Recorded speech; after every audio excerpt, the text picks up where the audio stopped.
news at 10 on Northern News Now.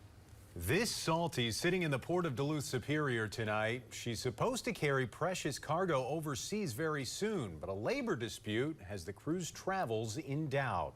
Good evening, I'm Dan Wolf. And I'm Laura Lee. Thanks for joining us.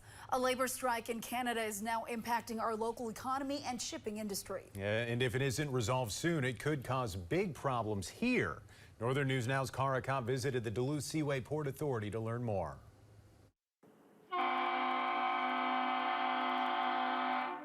This is Isadora, a salty sitting on the port of Duluth in Superior. On board, loads of wheat.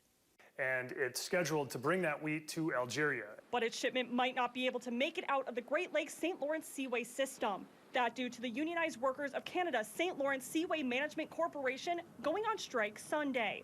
What this labor stoppage has done is create a situation where ocean-going vessels cannot pass through the Seaway.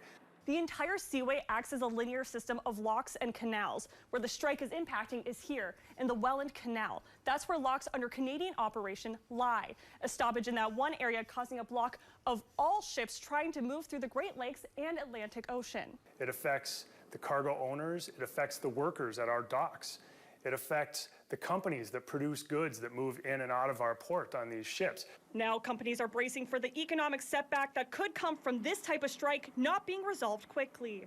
But even a single day stoppage of shipping action through the Great Lakes St. Lawrence Seaway can have economic impacts between $50 and $80 million a day. In the meantime, all Duluth Seaway Port Authority can do is wait, as they lack authority over the Canadian port of the Seaway system. We can write letters. We've done that. We've spoken to the people in charge. We've spoken to our advocacy groups. We've done all we can as the Port of Duluth Superior.